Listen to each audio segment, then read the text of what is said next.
Definitivamente estamos comprometidos con la edificación del cuerpo de Cristo sobre la faz de la tierra. Cada tema que nosotros aportamos lleva la finalidad de contribuir para el desarrollo del creyente, de la Iglesia de Dios en particular, y también para el que es incrédulo pueda llegar a los pies del Señor. Hoy voy a estar tratando un tema que tiene que ver con la obra del Espíritu Santo. Ese va a ser nuestro tema, la obra del Espíritu Santo. Para ello quiero que abramos nuestras Sagradas Escrituras en el Evangelio según San Juan, en el capítulo 16, versículos 7 al 13.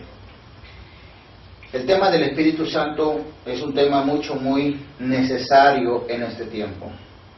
Recuerden que estamos viviendo en tiempos de gran apostasía, donde muchas veces nosotros atribuimos obras que se efectúan dentro de la iglesia al Espíritu Santo, creyendo con toda sinceridad que es del Espíritu. Pero cuando nosotros analizamos la palabra de Dios, nos damos cuenta que estamos totalmente lejos, distanciados de esa verdad. Y hay veces que la verdadera obra del Espíritu Santo se está dejando fuera de la iglesia. Y este es otro de los grandes peligros de los que estamos viviendo. Hoy mi preocupación es grandemente porque tenemos que rendir cuentas de nuestro ministerio, de los dones, de los frutos, de los talentos y de todo lo que el Señor nos ha encomendado. Por eso es que vamos a ver un poco acerca de lo que es la obra del Espíritu Santo. Sin duda alguna, la Biblia aporta suficiente evidencia, pasajes completos que hablan acerca de la obra del Espíritu Santo. Y cuando estamos mencionando al Evangelio según San Juan, no quiere decir sola y exclusivamente que este es el único pasaje que habla sobre el Espíritu Santo. No, yo lo he escogido en esta ocasión porque creo que es fundamental. Hay muchos pasajes más que en su momento lo estaremos viendo. Por cuestiones de tiempo y espacio nos vemos a veces muy comprometidos a limitarnos en nuestra enseñanza, pero de aquí en adelante vamos a estar haciendo algunos espacios más para seguir edificándonos, preparándonos de tal manera que podamos llegar a ser efectivos o eficientes en nuestra vida cristiana. Acompáñame pues a leer lo que dice la palabra de Dios allí en el Evangelio según San Juan, en el capítulo 16, versículos 7 al 14. El 7. Pero yo os digo la verdad, os conviene que yo me vaya, porque si no me fuera, el Consolador no vendría a vosotros, mas si me fuere, os lo enviaré. Y cuando Él venga, convencerá al mundo de pecado, de justicia y de juicio. De pecado por cuando no creen en mí, de justicia por cuando voy al Padre y no me veréis más. Y de juicio por cuanto el príncipe de este mundo ha sido ya juzgado. Aún tengo muchas cosas que decirles, pero ahora no las podéis sobrellevar. Pero cuando venga el Espíritu de verdad, Él os guiará toda verdad, porque no hablará por su propia cuenta, sino que hablará todo lo que oyere, y os hará saber las cosas que habrán de venir. Él me glorificará, porque tomará de lo mío, y os lo hará saber. Este texto bíblico nos proporciona grandes, pero muy grandes lecciones que tienen que ver con el Espíritu Santo y su obra. Bien, vamos a comenzar desglosando el texto y vamos a analizar lo que nos proporciona el versículo 7 en particular. Y quiero establecer algún bosquejo en esta ocasión y vamos a ver este punto número 1. Comenzamos con el 1, lógico, que corresponde al versículo 7. El punto número 1 habla algo muy importante. Jesús habla de la preparación para la venida del Espíritu Santo. Notemos bien que Jesús estaba dialogando con sus discípulos práctica y enfáticamente. Les estaba diciendo cómo esto debería ser. Él estaba diciendo que Jesús ya había terminado su labor de carácter física sobre la faz de la tierra. Estaba diciendo que eran los últimos días que Él estaba con sus discípulos. Y al parecer los discípulos, por la tristeza que sentían por el hecho de que su maestro físicamente se iba a ausentar, al parecer estaban presentando una indisponibilidad. Y en ese momento los discípulos no podían aquilatar en sí lo que Jesús trataba de decirles. Por eso les dijo: tristeza ha llenado vuestro corazón. Pero fíjense nada más, muy importante cómo comienza el versículo 7, dice: pero yo os digo la verdad. Esto a mí me llama mucho la atención. Jesús afirmó categóricamente que estaba hablando la verdad. Tal era la verdad de Cristo que Él mismo se identificó con la verdad. En el mismo libro habla de la siguiente manera y dice: yo soy el camino, la verdad y la vida. Él se identificó con la verdad. Cabe mencionar que Jesús es la verdad científica, es la verdad teológica, es la verdad filosófica, es la verdad histórica, es la verdad en todos los aspectos existenciales de la vida que se pueda mencionar. No hay otra verdad fuera de Cristo Jesús. Ahora Él está afirmando, dice: yo les digo la verdad. Al parecer los discípulos muestran una aptitud de no creerle a su maestro. Bueno, sabemos de antemano que dos de sus grandes discípulos, como lo era el apóstol Tomás y el apóstol Felipe, sufrían de la misma enfermedad, eran incrédulos. Entonces, ellos eran las personas que como que sembraban la raíz de la duda dentro del gremio de los discípulos. Ahora hay algo importante: Jesús está por irse y Él le dice y afirma: yo les digo la verdad. ¿Qué consideraba Jesús en esa verdad? Lo que Jesús consideraba era lo siguiente: dice, os conviene que yo me vaya. En realidad debemos también nosotros entender que Jesús siempre está haciendo las cosas que a nosotros nos convienen. Hay veces que los nos de Dios tienen que ver mucho a nuestro favor, y los sí de Dios también. Entonces debemos entender esto como algo muy importante, porque dice: a ustedes les conviene que yo me vaya. Si yo me quedo, no vamos a lograr muchas cosas que están planeadas. No podemos desarrollar con toda libertad si yo obstaculizo la obra del Padre. Es decir, si Jesús se quedaba, entonces no iba a ser de gran impacto o de gran bendición como se tenía en mente hacerlo, sino que Jesús le está diciendo: ha llegado el momento de dar otro paso más, de avanzar, y ahora es el momento que ustedes deben entender. A ustedes les conviene que yo me vaya. Y aquí la tercera cosa que menciona: porque si yo no me fuere, qué tremendo, si yo me quedare, una cosa sucedería. ¿Cuál es esa cosa? Dice: el Consolador no vendría a vosotros.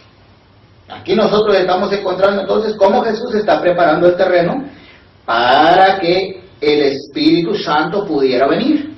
Por eso dice, si yo no me voy, el Espíritu no va a venir, el Consolador. Aquí es la primera vez donde nosotros encontramos el término Consolador relacionado con el griego Parakletos, alguien que está junto a algo. Esto es algo muy importante.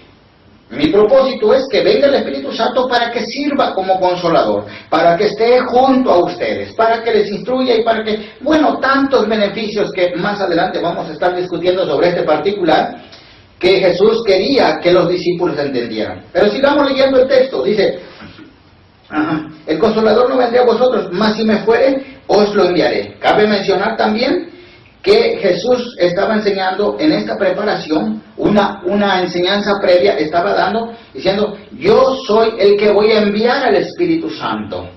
¿Qué quiere decir? Que el Espíritu Santo no vino por iniciativa propia. Él vino como el resultado, en obediencia a lo que Jesús dijo: yo lo enviaré.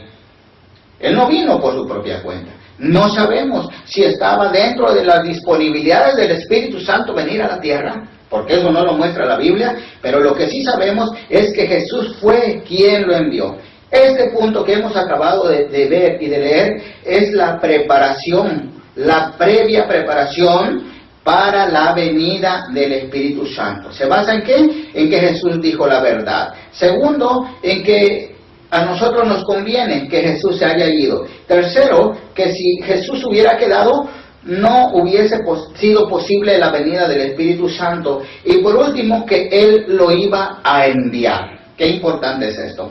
Pasemos a nuestro punto número 2, al punto clave que quiero llegar. Esto es algo muy importante.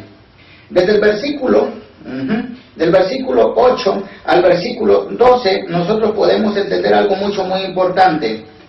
Versículo 8 al versículo 11 habla particularmente sobre la obra del Espíritu Santo en el mundo. Bien, queremos aclarar esto. El Espíritu Santo vino a la tierra, no vino para perder el tiempo. El Espíritu Santo no vino para hacer otros actos de su propia cuenta.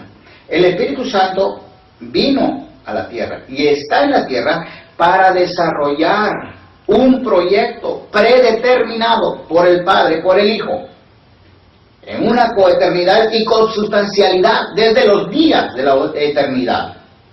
Interesante. El Espíritu Santo entonces está elaborando todo lo que el Espíritu Santo está haciendo, sean grandes cosas o sean cosas minúsculas, encajan dentro del proyecto de Dios. Nada de lo que el Espíritu Santo pueda hacer se puede presumir de que no esté dentro de la Biblia. No, todo lo que el Espíritu Santo haga debe figurar dentro de la Biblia, y esto lo vamos a ver paso a paso. Primero, de una manera ordenada o sistemática. Dice ahí, la obra del Espíritu Santo en el mundo. A lo menos aquí está haciendo algo muy importante que yo quiero mencionar según el versículo 9, el versículo 10 y el versículo 11. 3 cosas el Espíritu Santo hace en el mundo. Ah, claro. ¿Por qué? Porque déjame decirle que una es la cosa que el Espíritu Santo está haciendo en el mundo y otra es la cosa que está haciendo en la iglesia. No se debe generalizar. Porque si bien es cierto, yo quiero mencionar hoy que el Espíritu Santo es un ser ordenado plenamente. Él no trabaja en un desorden. Él no hace una cosa aquí, luego hace otra allá y así sucesivamente. No, el Espíritu hace todo bajo un orden estricto. Y vamos a analizar el versículo 8 del texto en cuestión. Estamos hablando, dice, y cuando Él venga, ¿qué va a hacer? Dice, convencerá al mundo de pecado, de justicia y de juicio. Parece que el versículo 8 es una introducción de la obra que el Espíritu Santo va a hacer en el mundo. ¿Qué va a hacer? Convencer de pecado. ¿Convencer de qué?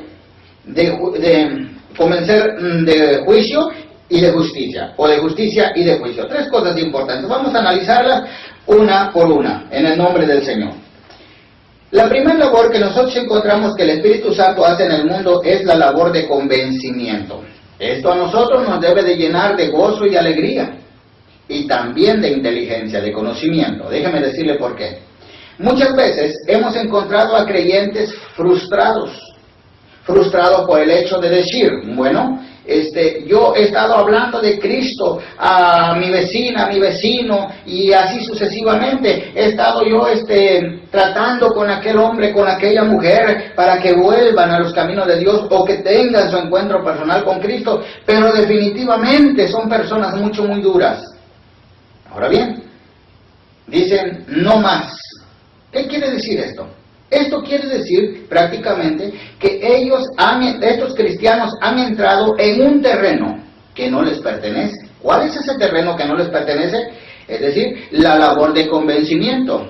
Déjeme decirle que el Padre está perfectamente consciente de que usted y yo somos personas incapaces de ejercer la labor de convencimiento. Por eso esa labor se la ha adjudicado al Espíritu Santo, quien Él sí es capaz de convencer. La Biblia dice que el trabajo del Espíritu Santo en el mundo es convencer al hombre. Inciso A, estamos allí. Convencerá al hombre del pecado de incredulidad. ¿Por qué? Por cuanto no creen en mí. Yo no puedo convencer al hombre de que está en pecado. ¿Por qué? Por mi testimonio, por mi conducta, por lo que usted quiera. Soy incapaz de hacer eso. Si usted lee la Gran Comisión, usted se va a dar cuenta en Mateo 28, 18 al 20, que en ningún momento Jesús comisiona a sus discípulos a que convenzan al mundo de pecado. Jesús está ordenando enfáticamente a sus discípulos que vayan y hagan discipulado. En Marcos capítulo 16 también, versículos 15 al 18, dice, id y predicad el Evangelio. No dice, vayan y convenzan al mundo de pecado. Está fuera de nuestro alcance. Si usted está tratando de convencer a su papá para que rinda su vida a Cristo, si usted está tratando de convencer a su esposo para que venga a los caminos de Dios, si usted está tratando de convencer a su esposa para que venga a los caminos de Dios, si está tratando de convencer a todo el mundo, deje de convencer. No va usted a tener éxito. No se meta en el terreno que Dios no lo ha llamado. Deje que Dios haga su trabajo y usted concrétese a hacer el suyo. ¿Cuál es el suyo? Hablar de Cristo solamente. Limitarnos a la tarea fácil y sencilla que está a nuestro alcance. Eso es.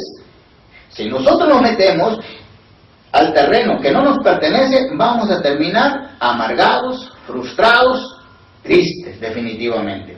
Y Dios quiere evitar esas congojas entonces en nuestra vida. Deje entonces que el Espíritu Santo, bueno, ahora estamos hablando, dice, cuando Él venga convencerá al hombre de pecado. ¿De qué pecado? Por cuanto no creen en mí. Hay un pecado por el cual Dios ha determinado que la humanidad va a ser destruida. ¿Cuál es ese pecado?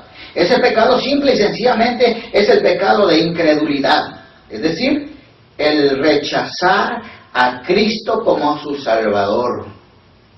Qué importante es esto. El mundo no va a ser condenado porque es adúltero, porque es fornicario, porque es avaro, porque es ladrón, porque es homicida, porque es mentiroso, porque es borracho. El mundo no va a ser condenado. Bueno, todos esos que llamamos así vicios o pecados son los frutos de la incredulidad. Por eso el mismo escritor del Evangelio, quien es el apóstol San Juan, en su carta dice que el que peca no ha nacido de Dios. Usted puede decir que yo sigo pecando. Hay una sola respuesta: usted no está en Dios. Porque dice el apóstol Santiago, una fuente no puede producir dos clases de agua, amarga y dulce a la vez. Tiene que definirse. Si usted es una persona que ha tenido su encuentro personal con Cristo, por regla general tiene que dar evidencia de que usted ya no es incrédulo. Ahora bien, ¿por qué? Porque aquí Jesucristo está estableciendo un patrón de conducta. Dice que nos vamos a comportar dependiendo de lo que nosotros creemos.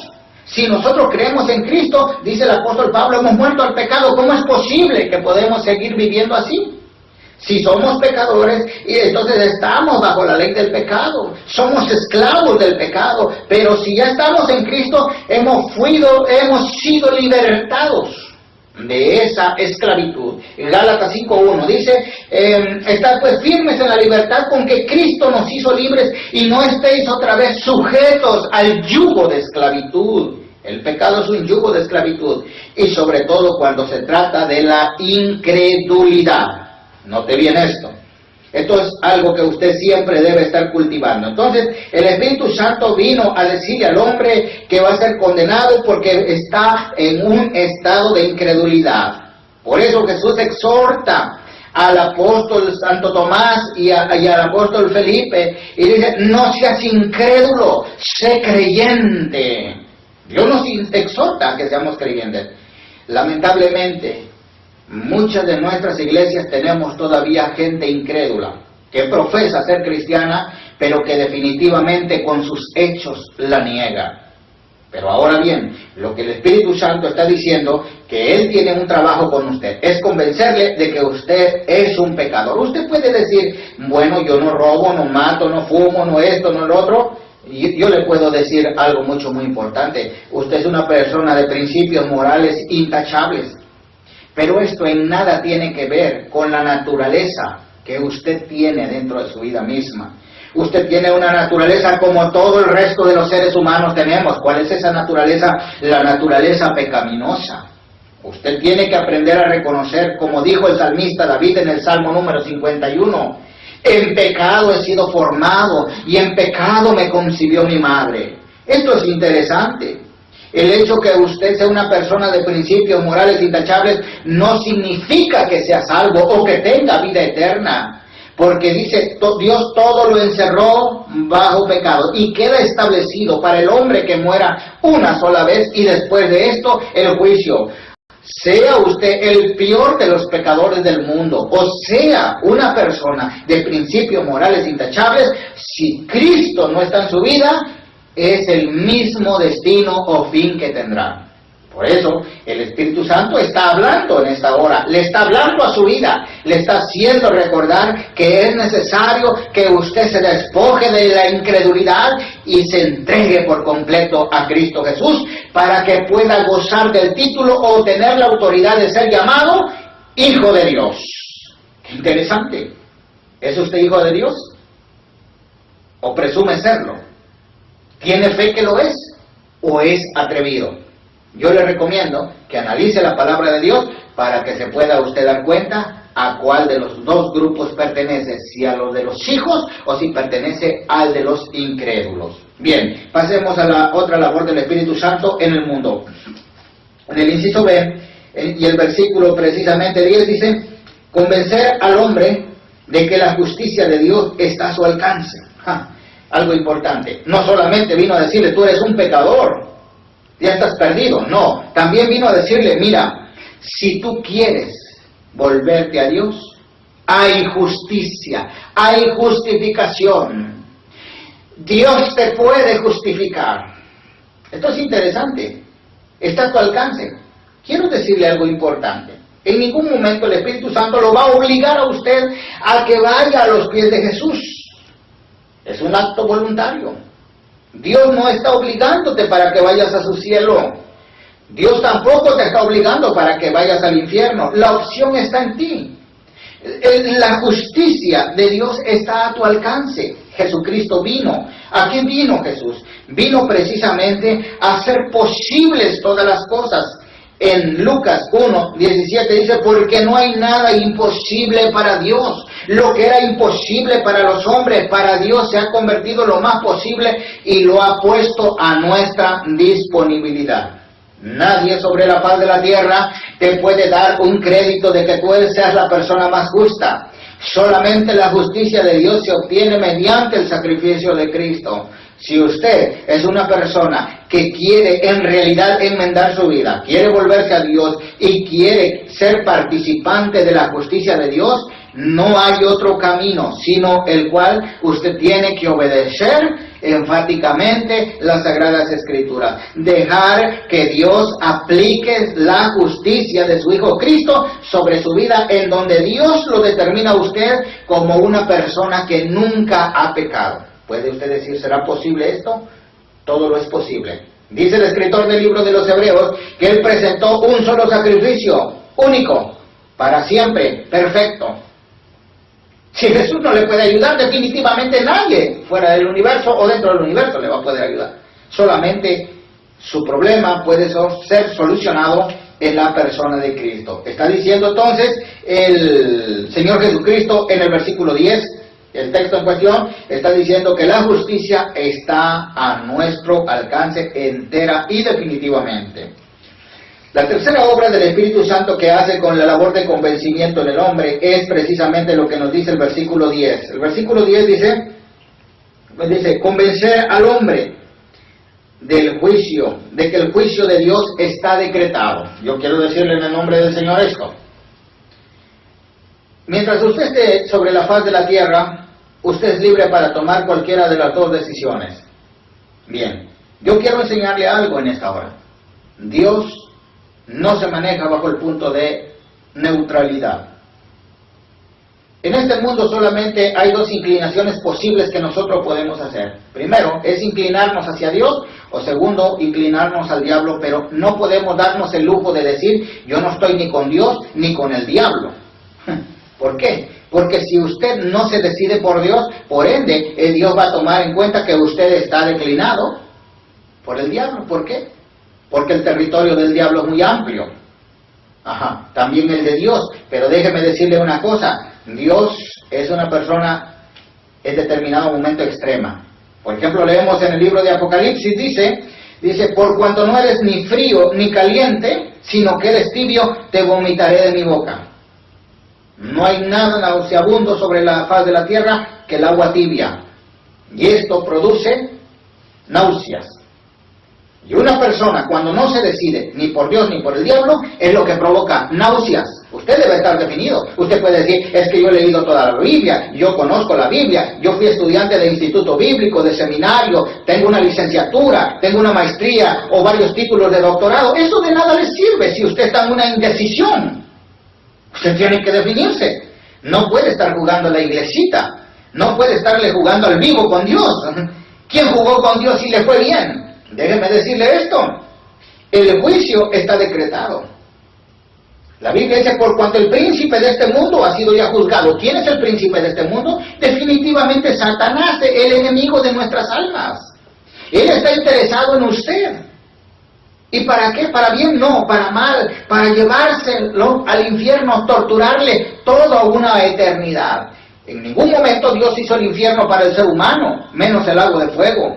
La Biblia dice que estos lugares fueron creados y determinados para Satanás y sus demonios y todos aquellos que se rebelaron en contra de Dios. Ahora bien, las personas que van con Satanás al infierno van precisamente no porque Dios las manda, sino porque ellos han tomado la determinación de ir allá. Y usted dice, ¿cómo es posible esto? Esto es posible. Cuando usted rechaza a Cristo, usted rechazó su oportunidad de vida eterna y de salvación, y entonces optó por seguir el destino final del diablo. El diablo ya no alcanza perdón. Déjeme decirle esto. No hay ningún pasaje bíblico que hable que Dios haya muerto por el pecado de los ángeles o por los querubines. Jesucristo vino solamente a morir por el ser humano. ¿Y sabe por qué? Porque usted lleva la imagen y lleva la semejanza de Dios. Por eso se aplica el término redimir, que quiere decir volver a comprar. Usted por derecho es de Dios, pero Dios respetó su libre albedrío. Ahora Él viene, muere por usted. Ese es el precio que Él paga para salvarle. Por eso dice que hizo un solo sacrificio una vez y para siempre. Qué interesante. Bien, quiero seguir ahondando en este particular porque es muy importante que le quede bien claro. Miren lo que dice, fíjense, por cuanto el príncipe de este mundo ha sido ya juzgado. ¿Qué quiere decir? Que sobre la faz de la tierra usted tiene la oportunidad de aceptar o de rechazar definitivamente. Después de muerto, nada se puede hacer por usted. Tremenda situación. Yo quiero decirle esto en el nombre del Señor. Si usted no aprovecha el tiempo, si usted desaprovecha esta oportunidad, está desaprovechando una oportunidad importante de su vida. Alguien dijo, cuando yo esté en la presencia de Dios, ahí se va a ver dónde mi Padre Dios me quiera poner. No se trata de eso. Dios te quiere poner en el cielo, pero si tú no quieres estar en el cielo, Dios no te va a obligar. Interesante, ¿verdad? Ahora bien, sigamos en el nombre del Señor. La obra del Espíritu Santo entonces en el mundo consta de tres cosas. Convencer al hombre de pecado. ¿Cuál es el pecado? De incredulidad. Número 2, convencer al hombre de ¿qué? De justicia. Decirle al hombre que está al alcance de su justicia, la justicia de Dios está al alcance de él, si él desea así. Y tercero, porque el príncipe de este mundo ha sido ya juzgado. No hay perdón, dijimos, para Satanás. No hay perdón. Y todo aquel que muere sin Cristo, sin Dios y sin esperanza, nada se podrá hacer en la eternidad. Bien, pasemos al punto número 2. Estamos hablando ahora del versículo 12.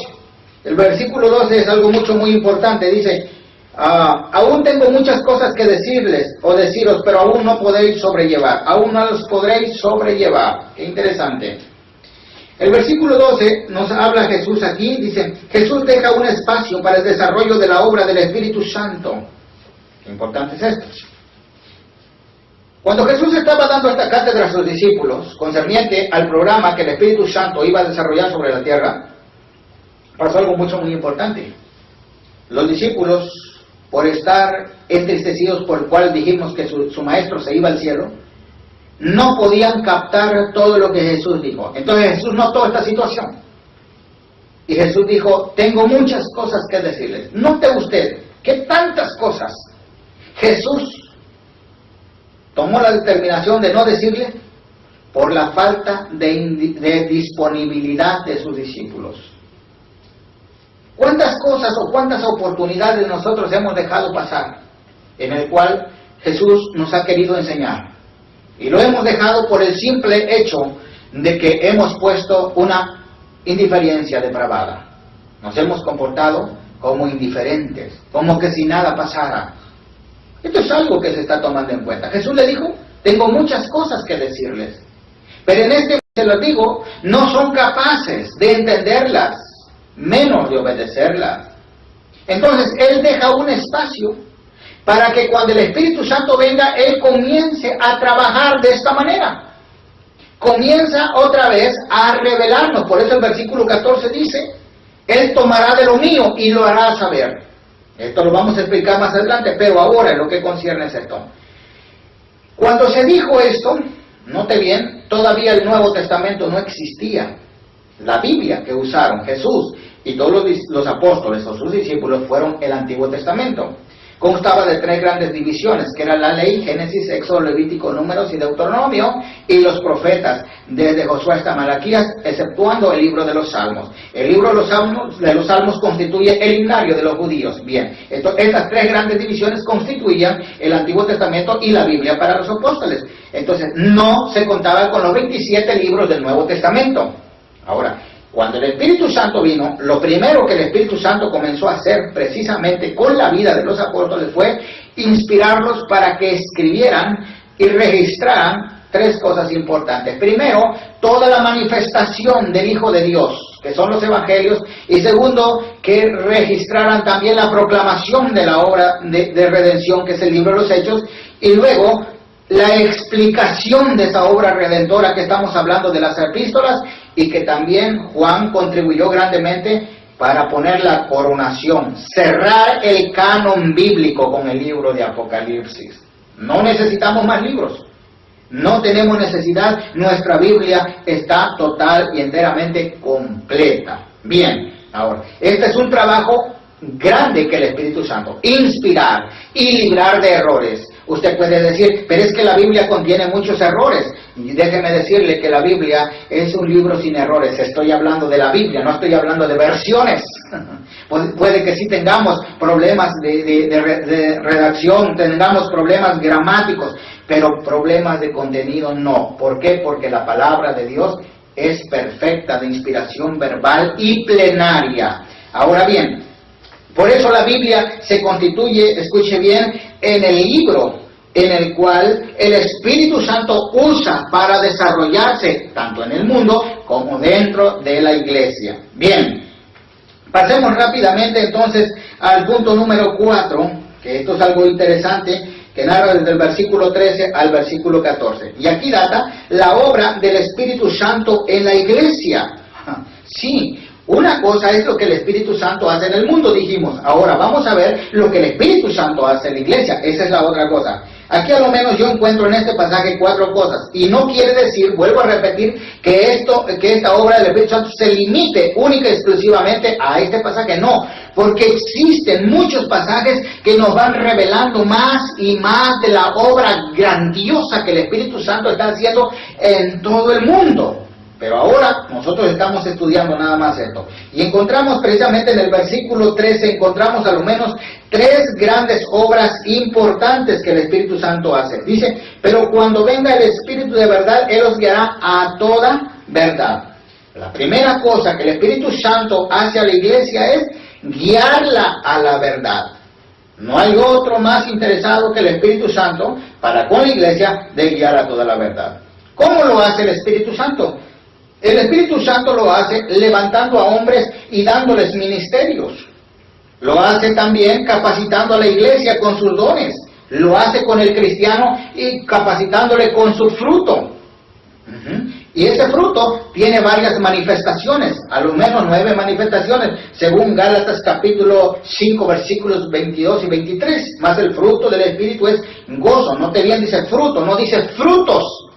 En singular, fruto del Espíritu es amor, gozo, paz, benignidad, bondad, fe, mansedumbre, templanza, y contra tales cosas no hay ley.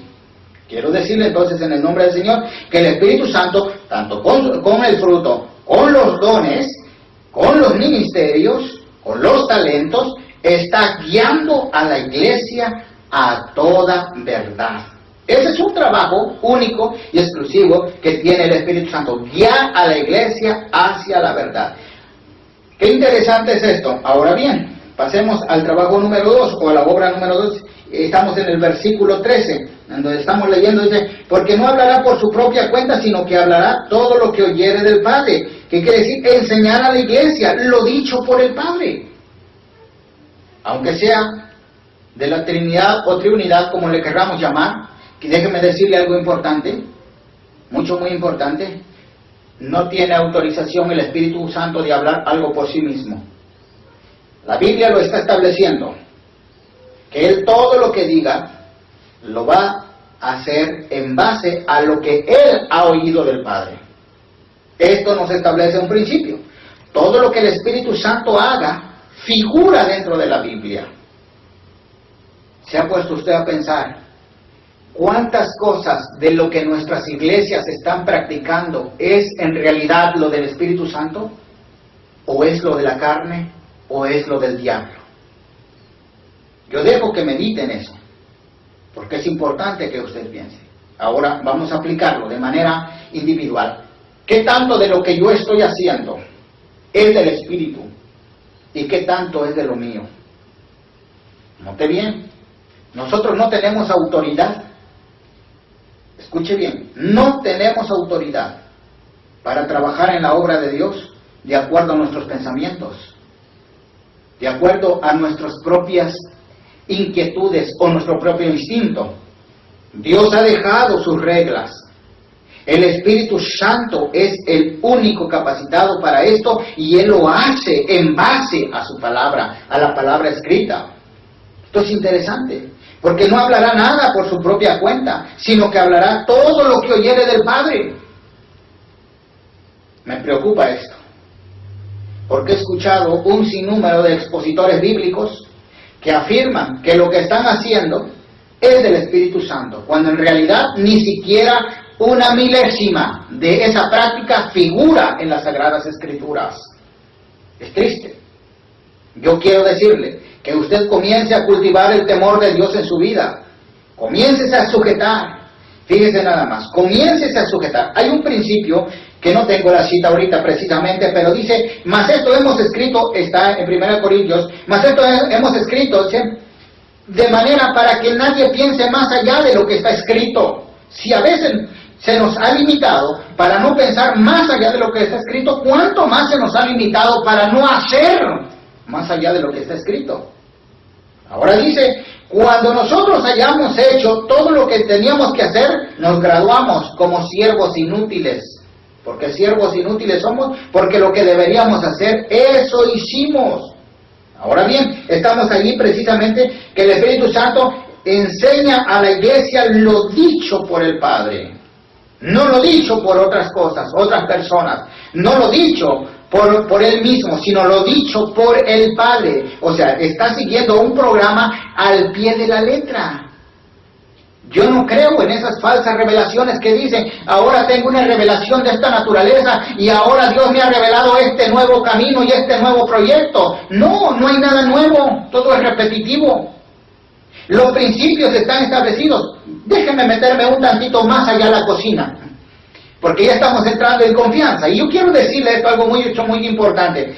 Hay veces que nosotros implementamos métodos dentro del seno de nuestra iglesia, porque, fíjese, por querer evadir una responsabilidad que está escrita en la palabra de Dios. Note bien, la palabra de Dios es de carácter eterna, es decir, la palabra es de permanente actualidad, no pasa de moda. Cielo y tierra pasarán, pero mis palabras no pasarán.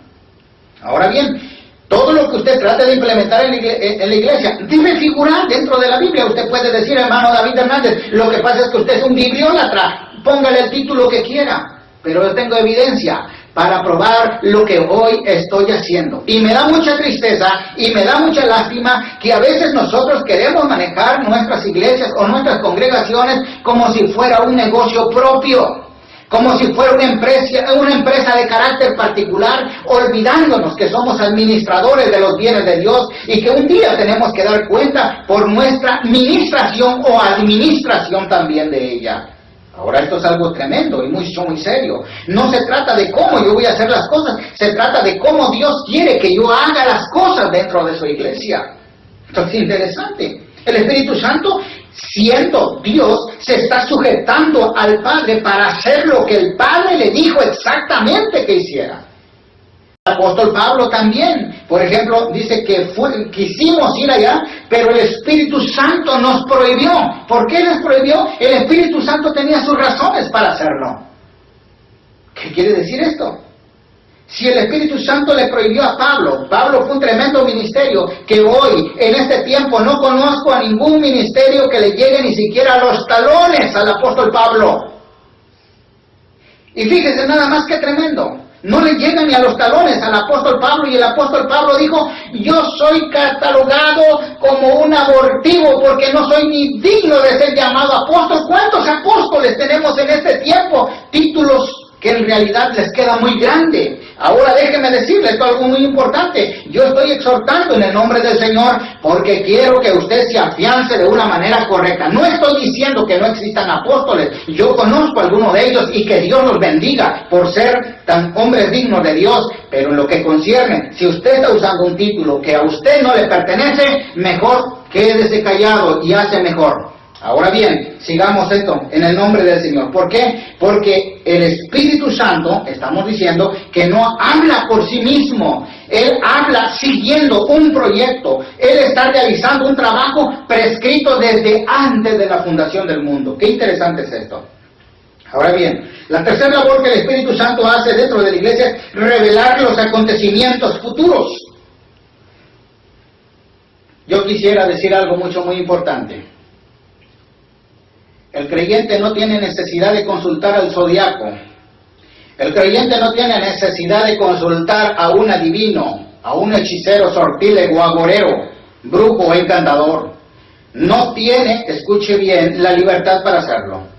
No es recomendable que lo haga. Es una práctica abominable delante de Dios. Ajá. Ahora, quiero decirle esto porque el creyente cuenta con la estadía del Espíritu Santo, quien le muestra lo que va a venir a su vida y de manera clara y precisa, y no le cobra ni un peso. Hay veces que encontramos a personas que acuden a esos centros espirituistas, acuden a los centros ocultistas para saber su destino y su futuro. La Biblia te lo enseña con toda claridad y precisión. Y también le dice el destino que tendrán aquellos adivinos si no se arrepienten. Pero ahora bien, déjeme decirle en el nombre del Señor algo importante. Sí, quiero decirle en el nombre del Señor esto. Fíjese, revelar los acontecimientos futuros es una de las obras del Espíritu Santo dentro de la iglesia. Por eso ha capacitado a los miembros de la iglesia con ciertos dones.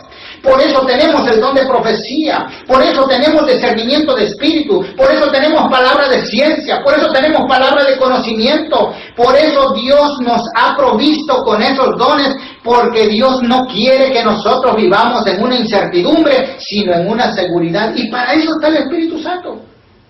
Tú puedes decir, pero ¿cómo es esto? Sí, porque nosotros creemos en la actividad de los dones.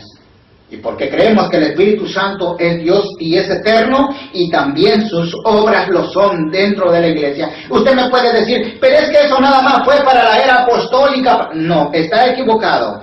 Déjeme decirle que la iglesia ahorita en este tiempo no está capacitada para recibir a Cristo Jesús.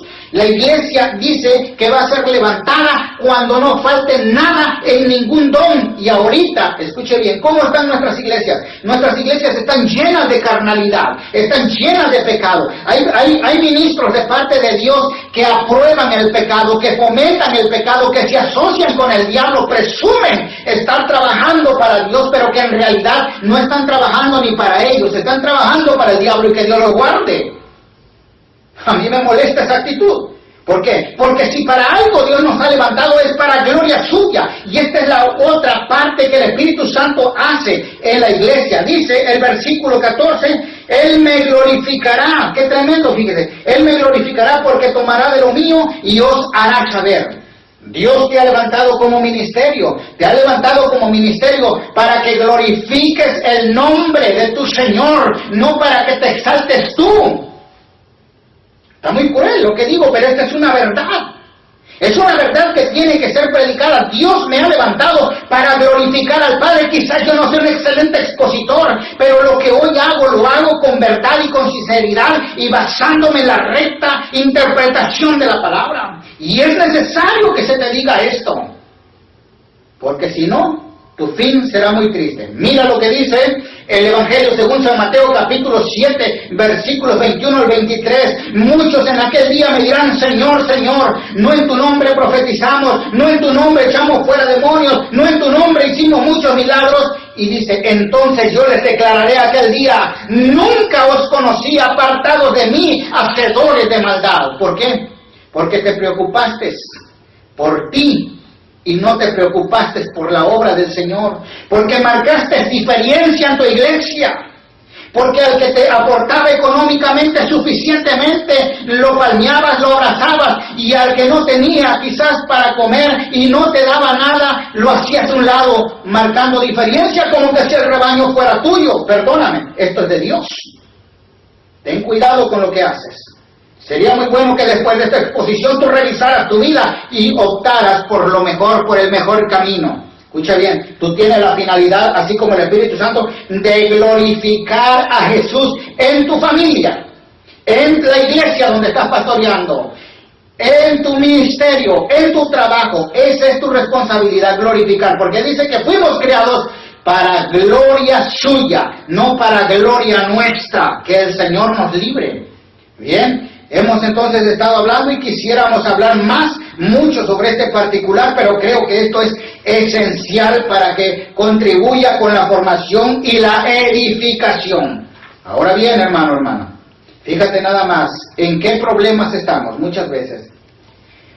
Que Dios tenga misericordia de nosotros. Yo quiero recapitular de lo que hoy hemos hablado. Hemos hablado a lo menos de 4 puntos importantes. Número 1, hemos hablado precisamente del versículo 7, que nos habla de la preparación para la venida del Espíritu Santo. Jesús preparó el terreno para que pudiera venir el Espíritu Santo. Número 2, del versículo 8 al versículo 11, ahí se registra la obra del Espíritu Santo en el mundo. Bien, que son 3 cosas que se registran ahí. ¿Cuáles son? Convencer al hombre de pecado, el pecado de incredulidad. B, convencer al hombre de que la justicia está a su alcance si él así lo desea. Y C, de convencer al hombre de que el juicio de Dios está decretado para él, pero se puede librar mientras esté en esta vida. Punto número 3, dice, Jesús deja un espacio para el desarrollo de la obra del Espíritu Santo en este mundo. Número 4, la obra del Espíritu Santo en la iglesia. Esto lo registra el versículo 13, el versículo 14. Hermanos, amados, me ha dado mucho gusto el poder compartir con ustedes esta palabra y contribuir, escuche bien, con la obra del Señor. Bien, quiero dar brevemente aquí algunas preguntas que nos han hecho y que han pedido que pues las respondamos en el nombre del Señor. Y voy a leer la primera, dice, preguntas, número 1. ¿Cómo saber si una manifestación en una iglesia es realmente del Espíritu Santo? Yo creo que ya lo hemos contestado, ¿verdad? Bueno, yo voy a saber si lo que se está efectuando dentro de mi iglesia es del Espíritu o no es del Espíritu, si figura o no figura dentro de la Biblia. Bien, ¿qué quiere decir esto? Si la práctica que en tu iglesia están haciendo, o que tú estás practicando, si figura dentro de las Sagradas Escrituras, es del Espíritu Santo, es de Dios, en otras palabras. Si no, déjalo de hacer. Usted puede decir, no, es que yo me siento muy contento y muy a gusto con lo que estoy haciendo. Sí, puede que traiga satisfacción a su vida, pero si no está aquí, no es de Dios, déjelo de hacer, porque probablemente no esté trabajando para Dios, sino esté trabajando para el enemigo, el contrario. Pregunta número 2, si uno rechaza alguna... Vamos a ver bien. Si uno rechaza alguna práctica dentro de la iglesia, ¿es posible que esté rechazando al Espíritu Santo? Aquí voy a contestar de 2 maneras, sí y no. Bien, porque hay cosas que el Espíritu Santo quiere que hagamos dentro de una iglesia y no las hacemos por el simple hecho que no nos gusta. Por ejemplo, tenemos problemas para la generosidad, no nos gusta aportar económicamente para el desarrollo de la obra de Dios. Lo tenemos que hacer porque es una práctica que la Biblia se aprueba. Otra práctica que se haga en la iglesia es la oración. Hay personas que dicen, no me gusta que se ore mucho en una iglesia, se debe orar. ¿Por qué? Porque es una práctica del Espíritu Santo. Pero sin embargo, me gusta gritar, me gusta silbar, me gusta brincar, pero no me gusta sujetarme. Ahí tenemos otro problema. Entonces, puede que sí y puede que no. Vuelvo a repetir. Lógico es que usted tiene que ir a la palabra para verificar si eso es de Dios o no es de Dios. La Biblia es clara y sencilla y le puede explicar con toda claridad. Aquí hay otra pregunta, la pregunta número 13. ¿Qué hay con las famosas bienvenidas a la Trinidad? Bueno, sin duda alguna hemos escuchado en algunos de nuestros servicios donde dice, yo creo que se refiere a esto, ¿verdad? Le damos la bienvenida al Padre, le damos la bienvenida al Hijo y le damos la bienvenida al Espíritu Santo y todo el pueblo dice amén. Oiga, ¿de qué bienvenida está hablando? Esa es una práctica antibíblica. La Biblia dice que Él goza de un atributo que es omnipresencia. La omnipresencia es un atributo que define a Dios como el ser que está en todas partes, en todo lugar y en el mismo tiempo. Él no está limitado ni al tiempo ni al espacio. Él está allí. Por lo tanto, escuche bien, desde el momento en que usted se reúne para hacer una reunión de carácter espiritual, alabar, glorificar el precioso nombre de Dios, el Espíritu Santo, el Hijo, el Padre, están allí. Porque dice Mateo capítulo 28, versículo 20, enseñándoles que guarden todas estas cosas, yo estoy con vosotros todos los días hasta el fin del mundo. No hay necesidad de darle la bienvenida al Padre, ni al Hijo, ni al Espíritu Santo, porque Él está. Dice 1 Corintios 3:16 que nosotros somos morada del Espíritu Santo. Hay prácticas antibíblicas que a veces las señalamos como bíblicas y no deben ser así. 4. ¿Tiene que haber una manifestación en lenguas para ser bautizados en el Espíritu Santo? No, definitivamente no. Algunos apoyan esta teoría, pero no hay suficientemente base bíblica. Las evidencias bíblicas que muestran más se registran en el libro de los Hechos. Pero el libro de los Hechos no tiene como propósito el establecer la doctrina. Tampoco el libro de los Hechos registra el modelo de la iglesia. El libro de los Hechos solamente registra el principio de la iglesia. Todas las epístolas paulinas registran ya, y las epístolas de Pedro y de Juan registran cómo se debe desarrollar la iglesia, pero el libro de los Hechos nada más registra el principio, más no el modelo. ¿Por qué digo esto? Porque muchas personas estamos obligando a las personas a que hablen en lenguas, y hay iglesias donde inclusive se enseña a hablar en lenguas, cuando en realidad esta es una práctica que no debe ser así. Cuando estemos estudiando en otra ocasión lo que es el bautismo en el Espíritu Santo, entonces estaremos hablando de la evidencia inequívoca. Pero mientras tanto, nos limitamos a decir lo que hemos dicho. Que el Señor me los bendiga rica y abundantemente. Se despide de ustedes el pastor David Hernández.